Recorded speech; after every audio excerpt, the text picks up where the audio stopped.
love when coaches, consultants, and professional service providers want to do big things in their business. They want to rise to the top and influence their market and the world around them.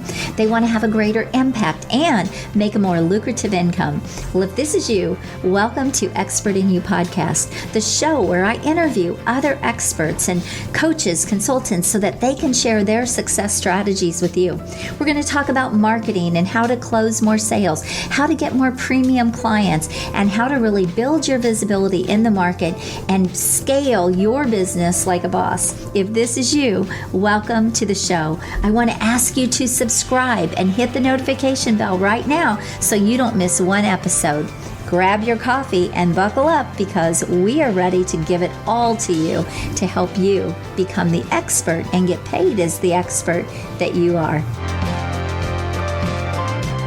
Hey everyone, welcome back to another episode of Expert in You podcast. I'm your host, Ann Carden, and this week I cannot wait for you to hear from my guests. We're going to talk about some cool things out there on social media, but I have Sherrilynne Starkie with me with Sherrilynne Starkie Consulting. So welcome to my show. Hi, thanks for having me. Yeah, so she's doing some really great things. First of all, she's got a podcast. It's called Women 50 Women Over 50. I said that right? And so she started as a welfare mother, and now she has a thriving business. And so I know it's going to be a great conversation. But she does a lot out there in the digital marketing and in the PR space. Is that right?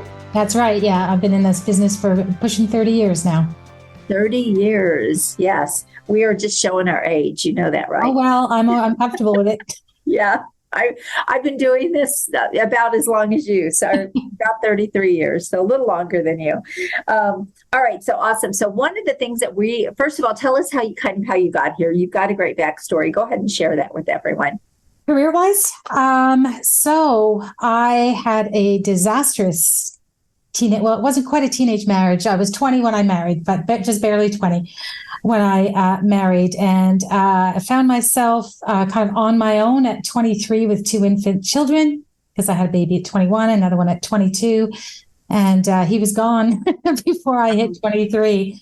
He thought that, all this, parenting responsibility was a lot of work and not a lot of fun. So off he went and left me with it. So I was on my own with a couple of little baby girls, and I lived in a one-room apartment over a bar in downtown Ottawa, where I'm from, and worked part-time at retail and tried to make a go of things, but life was really, really tough. And although I had the support of my mom, my dad, and my sisters, I was pretty much on my own with these two kids, and pretty young too, to have that much responsibility. I laugh at kids these days that they stay at home until they're 30 years old. I always say to them, I was divorced with two kids when I was your age.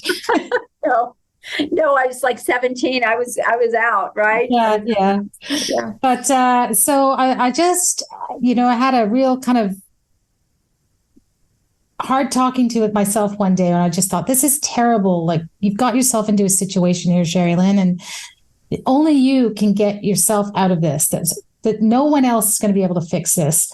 And so I just thought long and hard about what I was going to do to turn things around. And I knew that working in retail, even though I worked for one of the better retailers in Canada, like, I was never going to be able to make a living to support my children that way. And it's hard work, like standing for hours and unsociable times, and it just wasn't conducive to family life. And so I thought, well, what the heck am I going to do? I had high school, but that was it.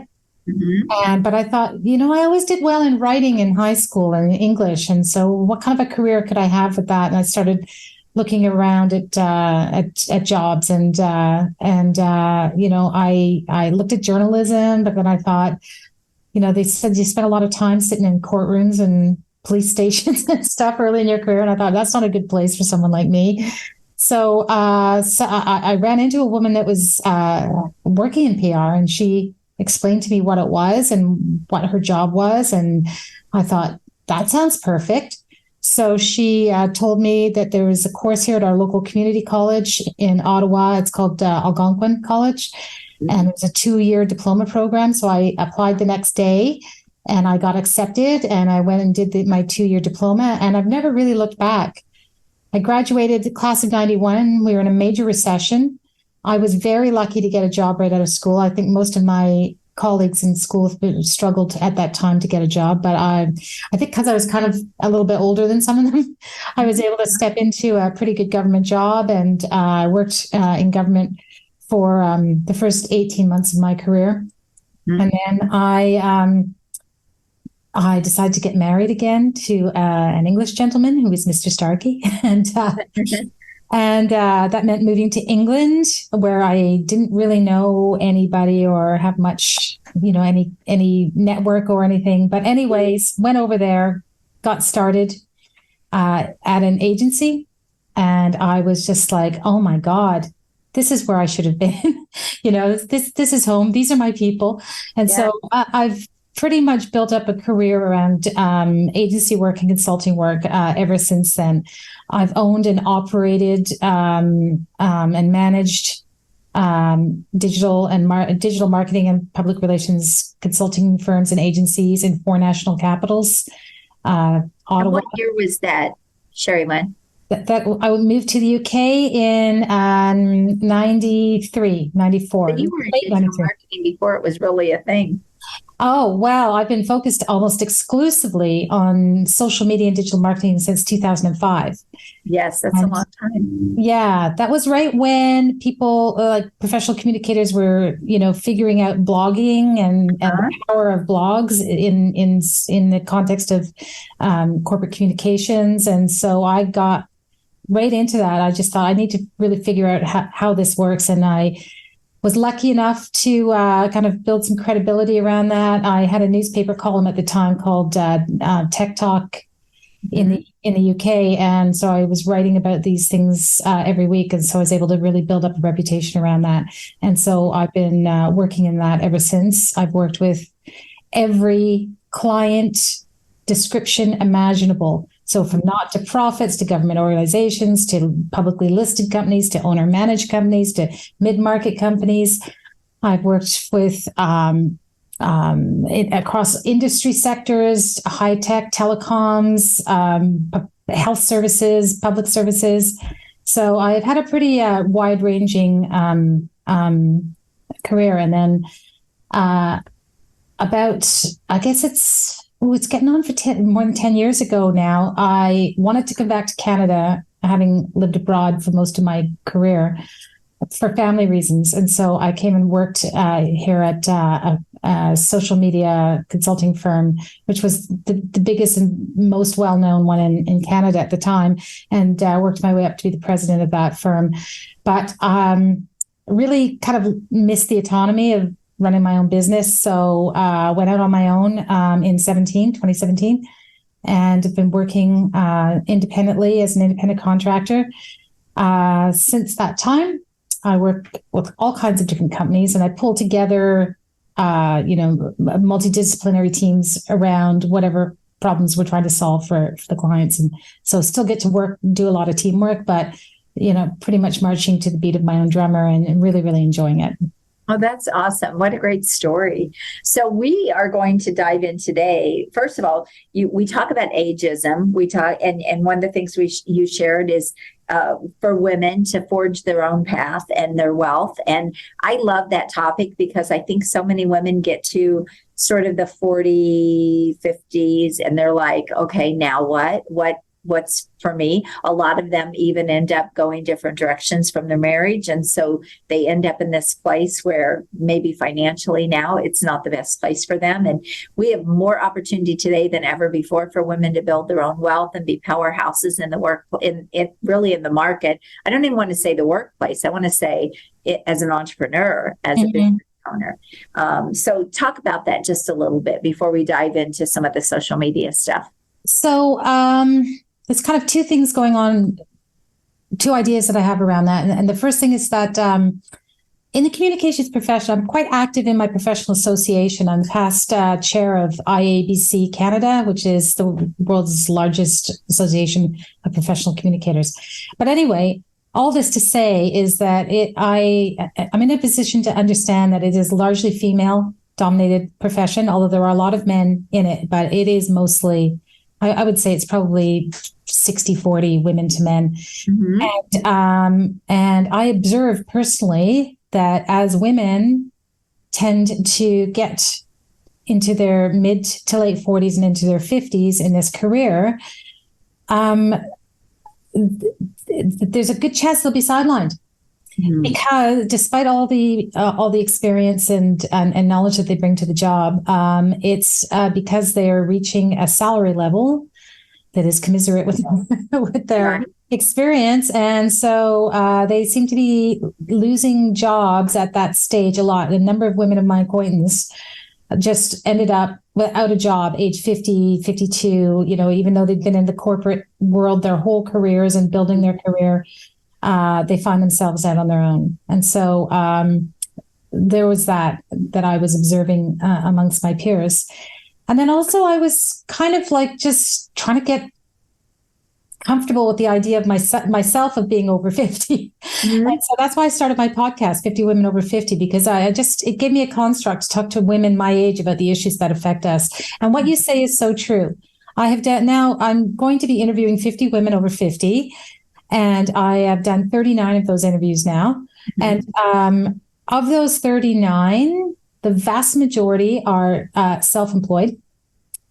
Not 100% of them, but the vast majority of them are self-employed. And although they have had corporate jobs in the past.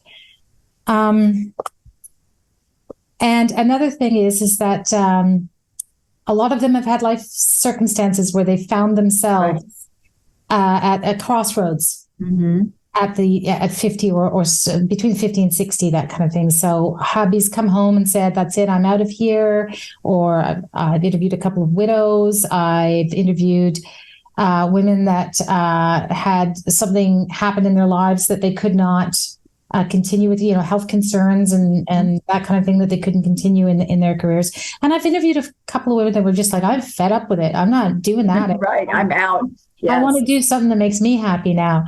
And so that is a real theme that I've seen amongst the 39 interviews I've done so far, is that women want to be in the driving seat of their own wealth, their own career, their own every single aspect of their life. They want to be. I think they can. If you really think back, this is probably one of the first times in history that women really can be in that position. Yes. Yeah, that's my philosophy on it. That's what I think. For 50-year-old women right now, like, this is our moment. It's their golden time, yes. And I don't mean in years necessarily, but so let me ask you something. So you're a consultant, you're a woman consultant, you already kind of disclosed your age there. Do you find that in your profession as a consultant that the playing field is level, or do you feel like you are still looked over for men? Do you feel like it's still male dominated when we're talking about the consulting side of things? I would love to hear your opinion on that. Yes and no. So there's kind of, the thing is, there's kind of different categories of communications consultants. So the men tend to go towards the lobbying and government relations and more kind of hardball advertising. Women tend to be more the PR and the reputation and that kind of stuff. The softer side of things. Yeah. Yes, that's right. So I wouldn't say that we that we're excluded because of men. So, but I'll tell you what, the sectors that I described for men, there's more money in that. There's more money in lobbying. There's more money in advertising than there is in the other things. So in a way, we're kind of self-selecting to get a lesser opportunity to earn. Yes, that's interesting. Yeah, but I think it comes down to preference as well. Do you want to play in that world? Kind of, kind of the little bit of roughness in that world. I think it takes somebody that's really strong and can stand up in that world. And that's interesting. I appreciate that conversation. All right, so let's dive in. We're going to talk about the future of Facebook, Twitter specifically. We're going to hit on TikTok and really the current climate in these social media platforms. So Sherrilynne, why don't you go ahead and jump in and start sharing your expertise around these platforms? Okay, well, one thing is certain in the world of social media, that everything is going to change tomorrow. And this is a constant that's been going on for the last 10 years. Right. As soon as you think you've got a handle on what's what in social media, along comes something brand new. Mm-hmm. So what you're hearing about a lot now is generative AI in right. content creation and all that kind of stuff. That's really accelerating. It's kind of reminding me a little bit of the .com excitement. Yes. What's happening around that. And that's good. It's still early days, but in terms of content development, it is going to fundamentally change everything that we do. And it's going to fundamentally change the creative services part of my business for sure. It already is having an impact. So, and I think that's just going to grow. As far as channels are, we could dedicate a whole hour to talk about what the heck is going on over at X, formerly known as Twitter, right? Where we now post items when we used to tweet them. So, constant change over there, and not a lot of line of sight into what the strategy is or where things are going. So, the advice that I've been giving my clients over the last 6 months or so is kind of like be very, very careful about advertising, how much you're allocating in your advertising budgets to Twitter, because it's just so volatile. And, all it takes is the CEO to sneeze the wrong way, and there's real reputational risk there for your brand. So I'm saying, don't throw out the baby with the bathwater. Like, stay there, keep doing what you've always been doing there, as long as he continues to let us do that. Of course, he changes all the features and functions very frequently, and just keep on keeping on. But let's not really lean into it. Let's look at other ways, other channels that we can use to engage our target audiences there. The thing is, though, is that the major two constituents on Twitter are the media and policymakers, right? Because those they're so closely aligned in their interests, and so any organization that wants to, influence policy and build relationships with media, like Twitter or X, remains a very important channel. Mm-hmm. However, I was at a conference recently and saw some data that was put together by Muckrack, which is a media database organization, and that they indicate that reporters are flocking to LinkedIn as their professional profile. Mm-hmm. So, and I'm at like 40% growth in LinkedIn use amongst journalists over last year. So that's huge. Mm-hmm. So you have to really be, if that relationship, that media relationship thing is a big part of your strategy, be aware of that, and maybe start thinking about leaning into LinkedIn. Because LinkedIn is often the channel that is most neglected by businesses, right? Because I think it's great for recruitment, and if I want to check out someone's experience and CV, that's good. And, maybe a little bit of B2B sales. LinkedIn is our major place to play. It's where I teach my clients. It's where I am. It is our major platform. And because it is built for business, people are there to do business. You're not infiltrating people's social time. And so it's a different vibe. This is so good.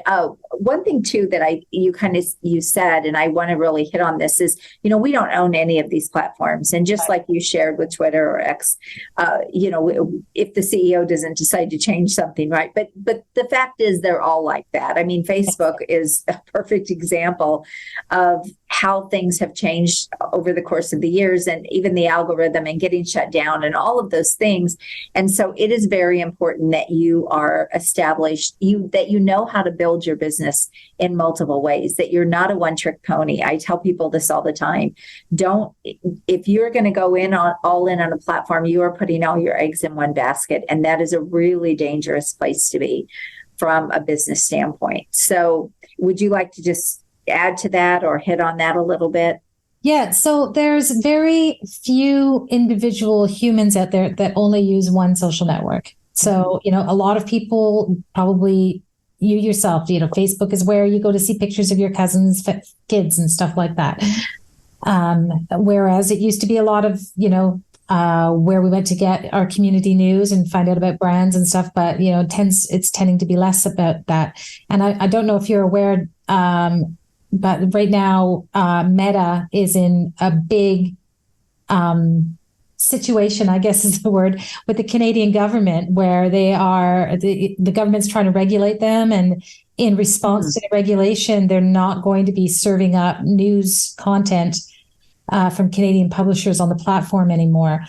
And so, I was not aware of that. This is an example of a drastic change to the functioning of a platform that is out of control of you as an individual user or you as a business that's using this as your channel. So,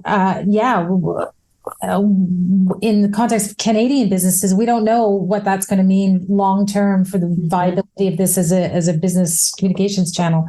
We just have to kind of wait and see how that all comes out in the wash. So, as individuals, whoever your target audience is, you need to understand that they're not just using one channel. So you need to kind of look at who is the person that you're going to reach, what are their preferences.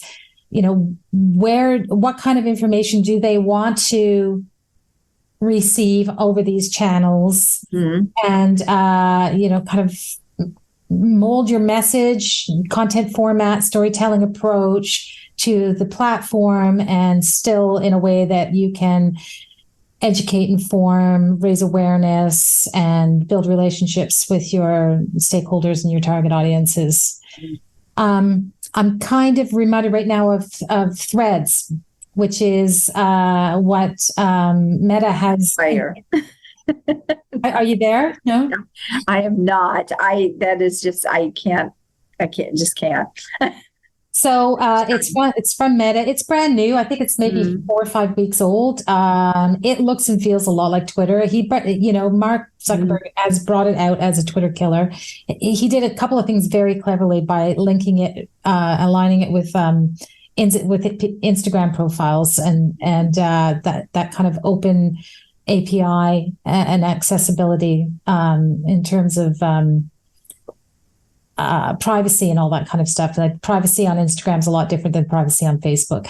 So he was really smart about what he did then. People flocked over, but the data is now showing that people did flock over and they had fun with it for 2 weeks, but they're not really. Now they're done. Yeah. I'm not sure that they're actually done though, because I just think it's summertime, it's silly season. People are at the cottage or, on vacation. They may not be using social media the way that they always do. They didn't get a chance to form a real habit of using this platform before, they got distracted. So I don't think it's over for Threads yet. I just think we're still in a case of wait and see. And of course, it all also depends on what happens with X. Twitter. Right. You get used to calling it that. Yeah. And some of it, look, at the end of the day, some of this comes down to the time that you have in your business and what you want to do at that time. And so you can't be everywhere. You can certainly put content everywhere, but you can't be everywhere. And That's right. I think it's really important that you pick your platform and you do go all in, but you don't want to only build on one platform. And that's really what I'm referring to, is that's a dangerous game for your business, because they could go away tomorrow, right? They could just shut it down tomorrow. So we've seen that happen before with other social networks, right? Where they've just, the money dries up or something. Yes. And, they just, they're just saying we're shuttering the service as of such and such a date. So it could happen.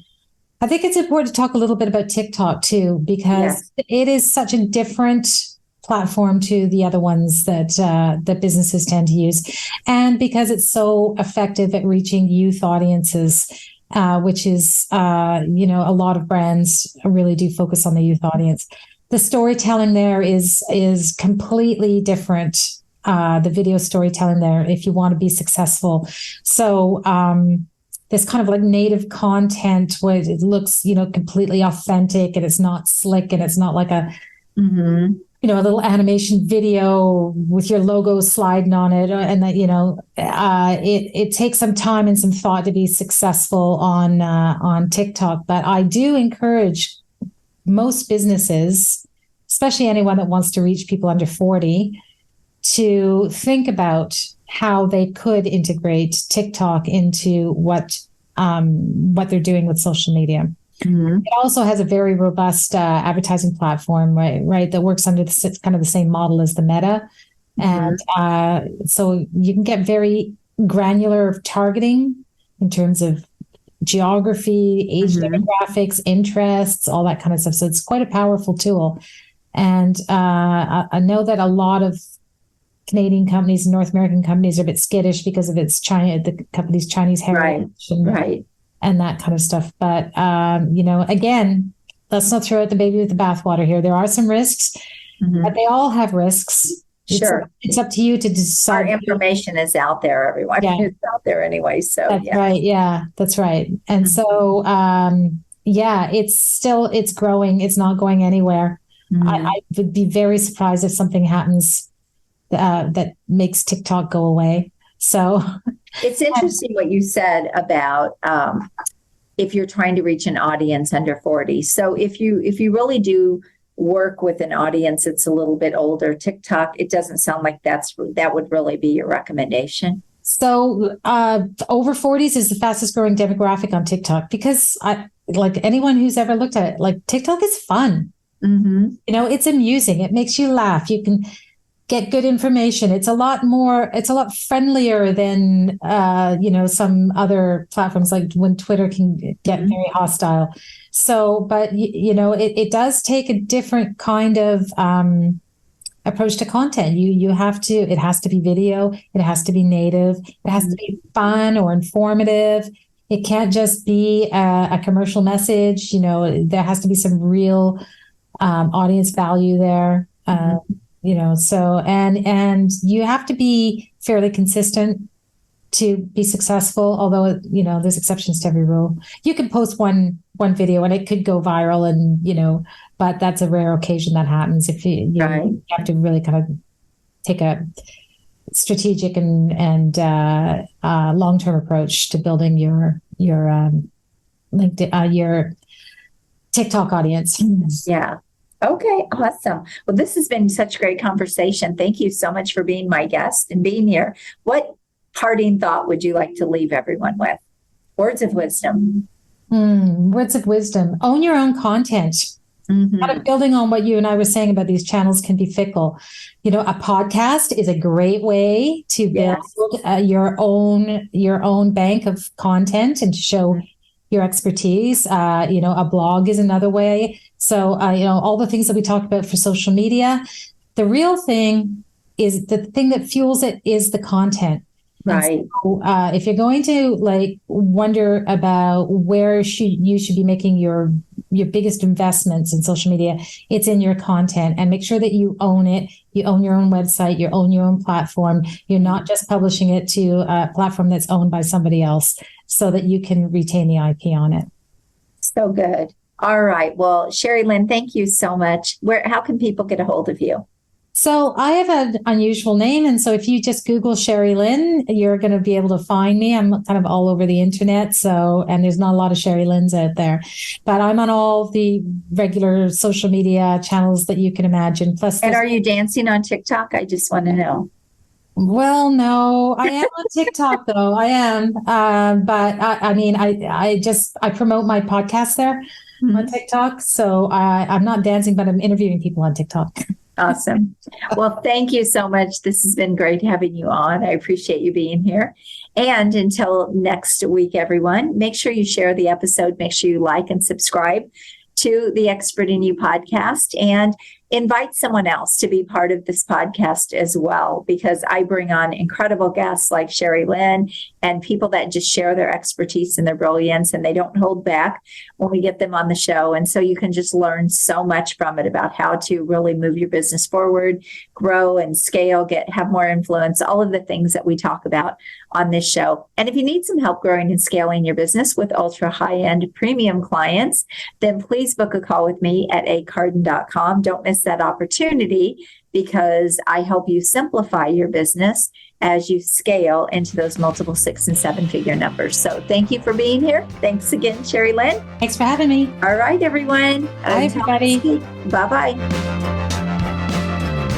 If you've enjoyed this episode, I want to invite you to go check out a free training that I have at expertinu.us. It is a training that I have on how you can get ultra premium dream clients, scale your business, get more freedom, and really simplify your business and multiply your money. So go check that out. And again, that is expertinu.us. I want to thank you for being here with me this week. I hope you found massive value. Please always leave a comment, feedback, or a question. We check them all.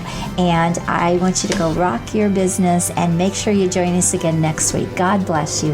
Have an amazing day. Bye-bye.